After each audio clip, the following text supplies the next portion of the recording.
ভুল করলে নারদার ফাইলটা খুলে ফেললে আপনার পাজামার দড়ি খুলে যাবে। একজন আন্দোলনকারী দৌড়ে যাচ্ছে, তাকে ল্যাং মেরে ফেলে দিচ্ছে একজন। একটা স্বৈরাচারী সরকার যে কোনো পাবলিক ওপিনিয়নের সত্য। ফাইলগুলো খোলার আগে দেখে নেবেন কোন ফাইলে আপনার নাম আছে। সরকারের শেষের সময় চলে এসছে, সেই কারণে এরা দাঁত নখ বার করছে।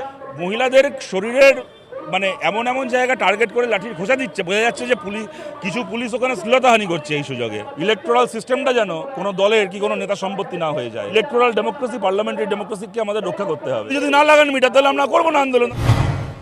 ওরা বলেছিল স্মার্ট মিটার লাগাবে, আমরা বলেছিলাম আন্দোলন করব। এখন সেটা শুনে উনি বললেন স্মার্ট মিটার লাগাবেন না, তাহলে হাওয়াটা কার টাইট হলো? উনি যদি না লাগান মিটার, তাহলে আমরা করবো না আন্দোলন। কি টাকা বলেছে, অদ্ভুত কথা। আপনি তো তৃণমূলে থাকতে 10 বছর খুললেন, এখন বিজেপিতে গিয়ে খোলা শখ হচ্ছে, খুলুন। দেখবেন, একটু খেয়াল রাখবেন, ফাইলগুলো খোলার আগে দেখে নেবেন কোন ফাইলে আপনার নাম আছে। ভুল করলে নারদার ফাইলটা খুলে ফেললে আপনার পাজামার দড়ি খুলে যাবে। আজকে ছাত্রদের ওপর যা হচ্ছে তা যে কতটা নৃশংস, কতটা অমানবিক, এইটা বলার জন্য, এইটা থেকে শিউরে ওঠার জন্য কোনো রাজনীতি করতে হয় না। অরাজনৈতিক আন্দোলনের অনেক সীমাবদ্ধতা আছে, কিন্তু অরাজনৈতিক আন্দোলনের একটা শক্তির জায়গা হচ্ছে যে মানুষ, যে ব্যক্তি মানুষও রাজনৈতিক নন বা রাজনৈতিক আন্দোলনে থাকেন না, তিনিও চোখের সামনে দেখতে পান যে একটা সরকার কীরকমভাবে শুধুমাত্র কতগুলো রাজনৈতিক দলের শত্রু নয়, একটা স্বৈরাচারী সরকার যে কোনো পাবলিক ওপিনিয়নের শত্রু, মানুষের যে কোনো কণ্ঠস্বরের শত্রু। কিন্তু এইগুলো করে আজ অবধি কোনো সরকার টিকে থাকতে পারেনি, এরাও টিকে থাকতে পারবে না। এরা বুঝতে পারছে এই সরকারের শেষের সময় চলে এসছে, সেই কারণে এরা দাঁত নখ বার করছে।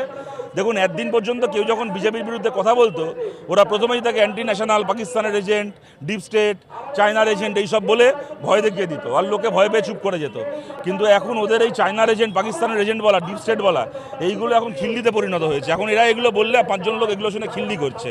সুতরাং এদের ওই একটাই শেষ হাতিয়ার ছিল, সেই শেষ হাতিয়ারটাও এখন মানুষের কাছে একটা পরিহাসের জিনিস হয়ে গেছে। জানি না, কিন্তু আমরা আশা করছি খুব শীঘ্রই না সত্যিকারের ইস্তফার পত্রটাও চলে আসবে, দেখতে পেয়ে যাবো। দিলীপ ঘোষ কি বলেছেন জানি না, কিন্তু এইটুকু বলতে পারি যে আমাদের প্রশ্নটা এখানে দেখুন, আন্দোলন যে করছে মানে সে বাংলাদেশ পাকিস্তানের মতো পরিস্থিতি তৈরি করার চেষ্টা করছে। আমরা চাই না আমাদের দেশটায় বাংলাদেশের মতো, নেপালের মতো করে সরকার পাল্টাক। ভারতবর্ষে যে শক্তিশালী ইলেকট্রাল সিস্টেম রয়েছে, আমরা চাই ভারতের নির্বাচনী ব্যবস্থার মধ্যেই সরকারটা পাল্টাক।